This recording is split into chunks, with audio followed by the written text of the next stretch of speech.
kalau misalkan kita punya luka batin, Kang, dalam kacamata Islam tuh baiknya kita mengobati luka batin kita kayak gimana? Kalau kita bicara dalam konteks kan nomor satu tuh pasti syahadat ya. Ya, Syahadat itu kan bersaksi dulu gitu. ya.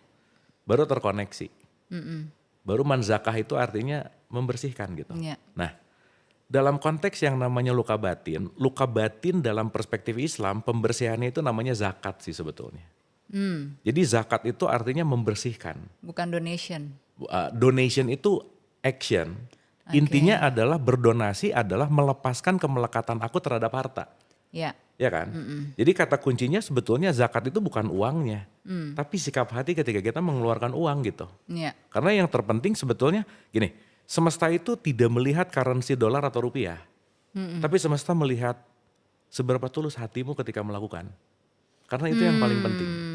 Sesaat kita ngasih tapi nggak tulus, ya penilaiannya kan bukan dari berapa rupiah atau dolar yang dikeluarin Iya. gitu. Nah, dalam konteks ini makanya mungkin aku jump to the conclusionnya begini. Kenapa di Quran selalu dikatakan orang yang paling mulia inna akromakum indallahi atqakum itu adalah orang yang paling takwa, Mbak. Jadi ketakwaan itu sebetulnya adalah cara bagaimana kita untuk melakukan yang namanya melepaskan luka batin gitu. Nah, jadi kalau kita bicara mau itu sholat, puasa, umroh, haji, kurban, ini jembatan. Ya. Titik sampainya itu takwa. Yang jadi pertanyaan, gimana cara jadi orang takwa kan? Iya. Nah, sekaligus si takwa ini adalah output dari zakat juga ujungnya takwa gitu. Jadi semua ritual apapun itu hanya jembatan sekali lagi. Ya. Titik sampainya adalah takwa. Takwa. Berarti takwa itu kan nggak mungkin ada di fisik dong, tapi ada di aku 3, ada di jiwa gitu. Iya. Pun nanti ada ke ruh di aku 2 dan seterusnya gitu. Yang menarik adalah takwa tuh at least gini Mbak. Kalau Quran 6.236 ayat diperes, itu cuman keluar kata takwa aja. Dan Serius? kalau takwa diperes, itu cuman keluar 3 ini aja. Berarti kalau kita ngerjain yang 3, kita ngerjain the whole Quran, gampangannya begitu. Jadi ini adalah intisari sari dari Quran itu sendiri. Nomor 1. Di Ali Imran 134 itu dikatakan bahwa orang yang bertakwa adalah orang yang berinfak baik lapang maupun sempit. Itu nomor 1. Berinfak. Berinfak, bersedekah, berbuat kebaikan. Jadi to be simple, saya selalu bilang bahwa kalau kamu mau jadi orang takwa, berhenti jadi orang pelit. Jadi yang pelit itu nggak bertakwa. Udah pasti lah. Oh. Jadi kalau sholat rajin tetap. Pantesan duitnya habis terus ya. Soalnya pelit. Iya. Gitu. Itu ngomongnya kayak pengalaman banget ya. Nah maksudnya gini, dia sholat rajin, umroh rajin, puasa rajin tapi pelit. Berarti dia muter di jembatan gak nyampe gitu. Karena point of view dari semua ritual, nomor 1 yang paling penting adalah how we detach everything. Iya. Karena disadari atau tidak kita tuh tamunya semesta Mbak. Yang namanya tamu tuh gak pernah punya hak milik. Maka kalau kita udah jelas gak punya hak milik, aneh banget kalau ada bilang bahwa aku kehilangan gitu. Mau kehilangan apa, orang gak pernah punya apa-apa. Jadi kalau patah hati kehilangan berarti Itu halu sih. tuh kan, aku tidak kehilangan, dia juga tidak kehilangan. Ya udah aja. Tapi seakan-akan gitu ya. Ya, Tapi emang itu udah nanti selesai aja. bahasan yang beda sih ya. Emang udah selesai aja kan udah jodohnya. selesai, ya. Masa dinasnya selesai. Jatuh temponya udah beres. Gitu kira-kira. Nggak ada KPR lagi. Nah makanya nomor 1 itu adalah hal yang paling berbahaya dalam hidup adalah attachment. Ketika kita melekat. Iya. Gitu. Karena si kemelekatan ini akan membuat kita nggak pure gitu Mbak.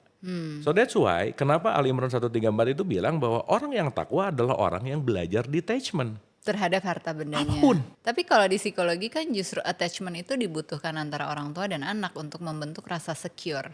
Tapi attachment dalam batasan apa kan? Iya benar sih ada batasannya. Ada batasannya Ada, gitu. ada. Tetap aja gitu. Ada Ya. kapan ngegas, kapan ngeremnya juga gitu. Ya, Karena benar. once attached, terlalu attached, si anak pasti nggak punya personality misalnya. Dia nggak punya making decision yang oke gitu. Jadi dependent. Jadi dependent. Nah, jadi balik gitu kalau bicara tentang bagaimana cara untuk melepaskan atau memperbaiki luka dalam tanda petik, diawali belajar untuk nggak pelit aja dulu. Karena orang pelit itu sensi gitu. Royal ya. Ya dia megang gitu Mbak, Iya iya. attach gitu segala sesuatu tuh susah untuk Controlling. Itu nomor 1. Nah nomor 2 ciri orang takwa adalah dia pandai menahan amarah, control the ego gitu. Jadi artinya gimana luka akan selesai kalau kita tidak pernah bisa mengontrol ego kan, balik lagi. Iya. Ya, kita tahu mana luka lagi nganga atau gimana, kita tahu bahwa concern semua apapun adalah semua luka kan terjadi bukan karena faktor eksternal, betul nggak? Iya. Tapi bagaimana kita memaknai sesuatu yang terjadi pada eksternal. So mungkin ya kalau pakai bahasa yang lebih gampang bahwa manusia tuh nggak pernah punya masalah dengan apapun dan siapapun kecuali sama egonya kan. Benar. Anyway, Iya. so karena ego ada di dalam, maka every problem kan bukan mencari jalan keluar, tapi carilah jalan ke dalam. Karena sesaat yang di dalam selesai, yang di luar beres.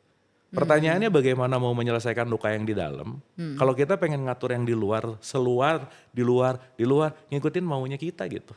Ya nggak beres-beres. Nggak beres-beres. So di ketakwaan yang nomor 2 itu benar-benar super self healing sih sebenarnya.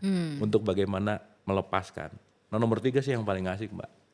Wah ini paling asik sih. Apa tuh? Orang yang takwa adalah orang yang pandai memaafkan kesalahan orang lain, selesai. Wow. Jadi kalau sekarang ritualnya rajin gitu ya, tapi susah maafin, ya belum nyampe sih. Bukan memaafkan diri sendiri ya? Lah, seseorang yang bisa memaafkan orang lain, udah pasti dia bisa menerima dirinya sendiri gitu. Tapi banyak kejadian gak seperti itu kan? Ya. Atau maafnya aja di mulut?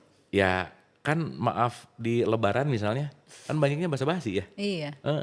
Habis gitu maafnya lahir dulu lagi, baru Bukan batin.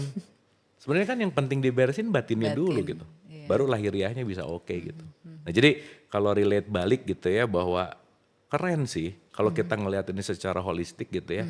Tidak hanya dalam ranah fisik, tidak hanya dalam ranah ritual, Iya. tetapi dalam ranah keholistikan. Sebetulnya semua ibadah itu intinya adalah self healing, memperbaiki jiwa gitu. Iya. Makanya nanti dalam derajat-derajat jiwa tuh kan luas tuh Mbak. Jadi ya balik lagi bahwa ketika kita bisa menjadikan semua ritual untuk penentraman jiwa, ya inti dari semua Islam puncak itu apa? Damai gitu, Damai. tenang gitu. Kan itu yang kita cari ya, Iya. ketenangan hidup gitu.